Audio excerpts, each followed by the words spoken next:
The envelope arrived without warning. Han Ji-wook turned it over in his hands, studying the gold-embossed seal before sliding a letter opener through the edge.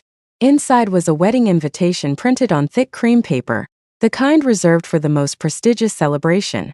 Elegant, deliberate, designed to impress. He read the name of the bride, Han Soo-jin. His jaw tightened. 3 years. He had spent 3 years rebuilding after she walked out of his life with barely a phone call. No explanation beyond the obvious.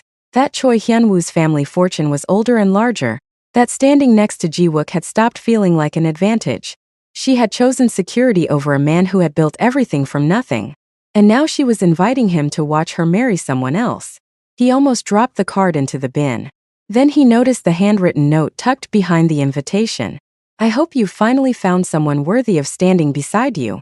Ji-wook read it twice, set it down on his desk, stood at the floor-to-ceiling window overlooking Seoul's skyline, the Han River cutting a silver line through the city below. His reflection stared back at him, sharp suit, composed expression, every inch the CEO of Myri Holdings. He picked up the invitation again. He was going to attend, and he was not going to walk in alone. He did not plan what happened next. That afternoon, returning from a board meeting in Gangnam, his driver slowed near a luxury shopping complex where a small crowd had gathered on the pavement. Ji-wook glanced out of reflex, probably nothing, but his eyes stopped before he could look away. A woman was being pushed toward the curb by 2 security guards. Not roughly, but with the casual cruelty of people removing something inconvenient. Around her, well-dressed shoppers watched with poorly concealed amusement. Someone was filming. One woman laughed without covering her mouth. The target of all of it stood still. She was black, tall, with the kind of quiet bearing that felt completely out of place with her worn clothes and the small bag at her feet. She did not argue. She did not cry. She simply looked at the guards with a calm so complete it seemed almost deliberate, like she was choosing it second by second, because losing it would mean giving them something they did not deserve. Ji-wook told his driver to stop. He was not sure why. He had passed difficult scenes in this city before. He was a busy man with a company to run. But something about the way she stood, spine straight, chin level, dignity worn like armor over circumstances she hadn't chosen, made him open the door and step out onto the pavement. The crowd noticed him immediately. The guards straightened. He walked past all of them and stopped in front of the woman. She looked at him without flinching. Her eyes were steady, dark, intelligent, and slightly wary, the way someone looks when they have learned not to trust sudden kindness. Are you all right? Ji-wook asked in Korean. She answered in Korean. Flawless, unhesitating Korean. I'm fine. Thank you. He blinked. He had not expected that. He asked her name. Gabriella, she said. Then after a pause, Gabriella Bennett. The name was Western. The Korean was not. Nothing about her matched what he was seeing, and he found himself speaking before he had fully formed the thought. I have an event this weekend, he said. A wedding. I need someone to attend with me. He kept his voice even, professional. One night. I'll cover whatever you need. After that, we go our separate ways. Gabriella studied him for a long moment. The crowd was still watching. She didn't seem to care about them at all. And if I say no? She asked. Then I leave, he said. And you never see me again. She was quiet for several seconds. Then something shifted at the corner of her mouth. Not quite a smile but close to one. What happens at the wedding? Hopefully nothing, Ji-wook said. But I can't promise that. She picked up her bag. All right, she said. One night. He took her to one of the finest retail floors in the city. His assistant had made calls ahead of time and a private suite was prepared. Stylists moved around Gabriella the way water moves around a stone, adjusting, measuring, presenting options, while Ji-wook watched from a chair near the window, emails open on his phone trying to concentrate. He kept failing. Gabriella moved through the room with the ease of someone who had done this before. Not the self-consciousness of a person unaccustomed to attention. No nervousness. No reaching for each new item like it was foreign. She held fabrics at arm's length and assessed them. She redirected a stylist who paired the wrong shoes with the wrong silhouette, explaining why with a precision that made the stylist pause and then nod. When a television in the corner switched to a financial segment discussing market fluctuations in European trade corridors, Gabriella glanced at the screen and said, without breaking from what she was doing, they're wrong about the recovery timeline. The upstream indicators have been flat for 6 weeks. Ji-wook looked up from his phone. You follow European markets? He asked carefully. I follow most markets, she said. Then she turned away from the screen and picked up a different pair of earrings. He set his phone down. He spent the rest of the session watching her and understanding absolutely nothing. She quoted a French poet to a stylist who mentioned Paris. She caught a detail in a contract draft his assistant forwarded to his phone. He had mentioned it aloud by accident, and offered a correction so precise it stopped him mid-sentence. A homeless woman, living on the streets of Seoul, who spoke Korean without an accent, read financial markets and corrected his legal team. Ji-wook said nothing. He filed each detail away. And that night, lying awake in his penthouse apartment, he made a decision. He was not going to ask her about her past. Not yet. But he was going to pay very close attention to what happened at that wedding. The car pulls up to the hotel. The doors open. And the moment Han Ji-wook steps out with Gabriella Bennett on his arm, everything inside that ballroom is about to change. The hotel was built to overwhelm. Vaulted ceilings, crystal chandeliers casting warm fractured light across marble floors. Hundreds of souls most powerful and well-connected gathered an evening where that represented more wealth than most people would see in a lifetime. The air smelled of flowers and expensive cologne, and the particular tension that exists whenever status is being quietly measured in every room. Ji-wook and Gabriella stepped through the entrance and walked into the ballroom. The effect was immediate. Conversations didn't stop all at once. It happened in a wave, table by table, as eyes landed on them and stayed. Gabriella wore a deep emerald gown that moved like water when she walked. No excess. No performance. Just a woman who had somehow learned to take up exactly the right amount of space in any room she entered, no more and no less. Ji-wook felt the shift before he fully processed it. Then he saw Soo-jin.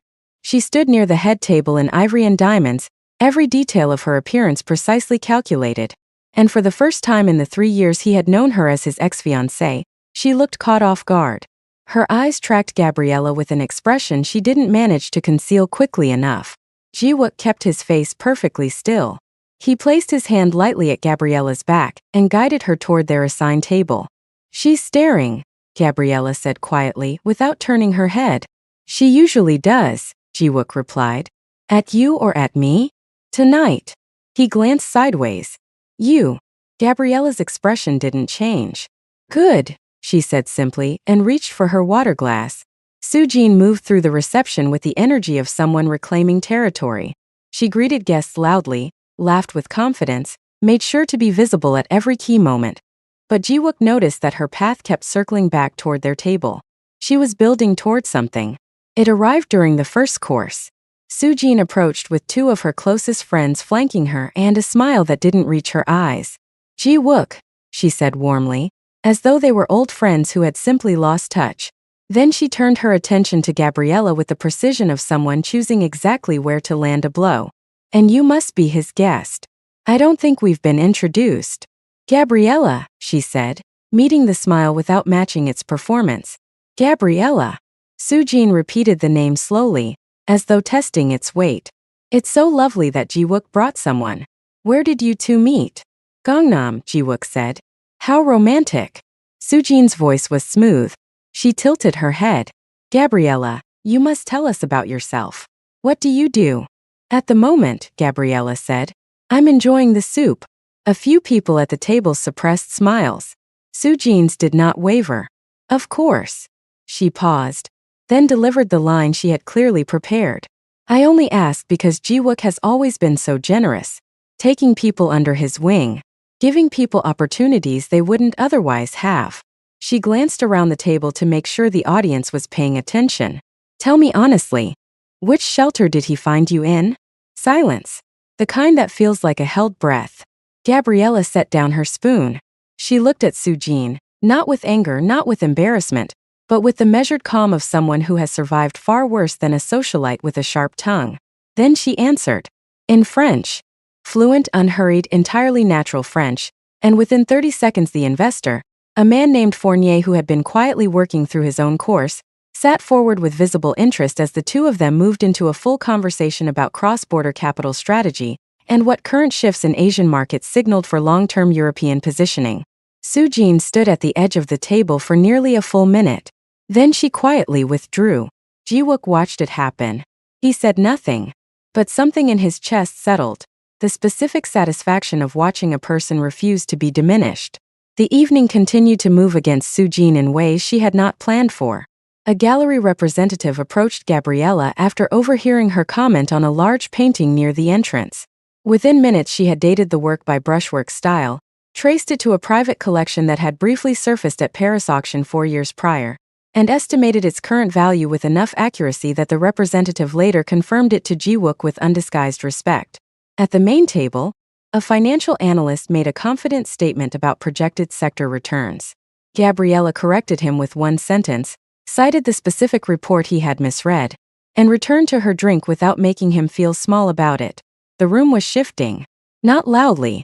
Not in any way Sujin could openly address. But the attention in the ballroom had moved, and it had settled around the woman everyone had been told to dismiss.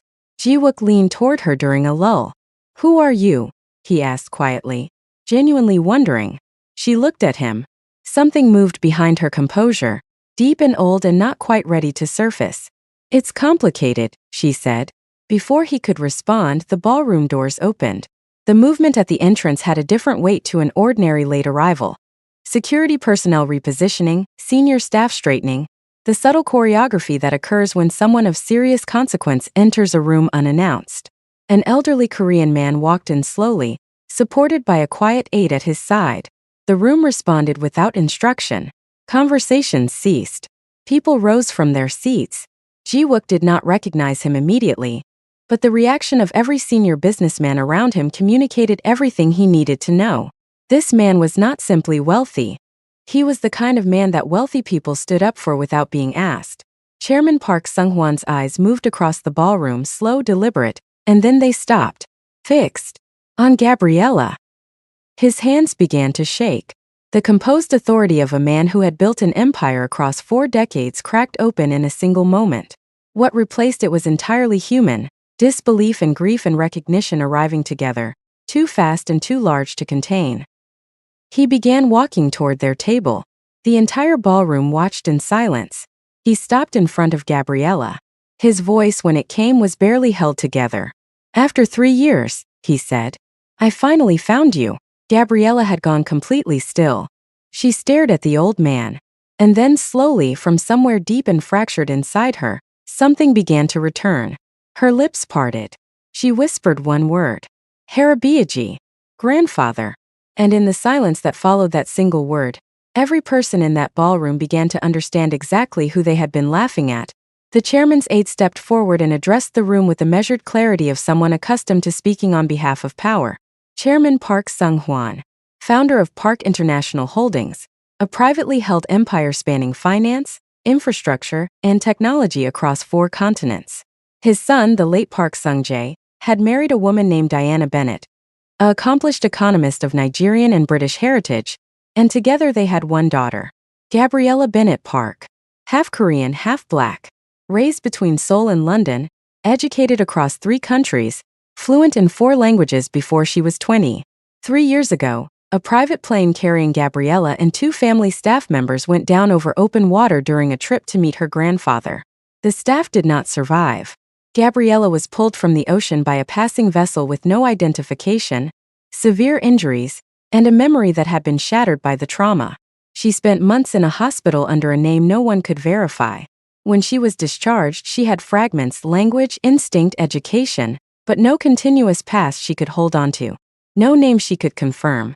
No family she could find her way back to. She had been living on the streets of Seoul for over a year. The family had never stopped searching.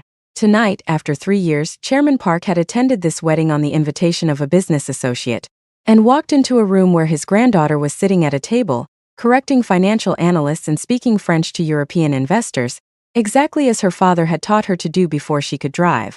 The room absorbed this in pieces. People looked at Gabriella, at her stillness, her precision, the quiet authority that had confused every person who encountered her that evening, and revised every assumption they had made from the moment she walked in. The woman Han Soo-jin had mocked publicly, in front of hundreds of witnesses, was the sole heir to one of the most significant private fortunes in Asia. the granddaughter of Chairman Park, the daughter of the late Park Sung-jae, a man whose name alone commanded respect in every boardroom in the region. Ji-wook sat very still. He watched Gabriella take her grandfather's hands in both of hers. He watched her hold on. He watched her exhale slowly, completely, the way a person breathes out when they have been carrying something for so long they had forgotten what it felt like to set it down. He felt something move through him that he did not immediately have a name for. Across the ballroom, the atmosphere around the head table had changed entirely.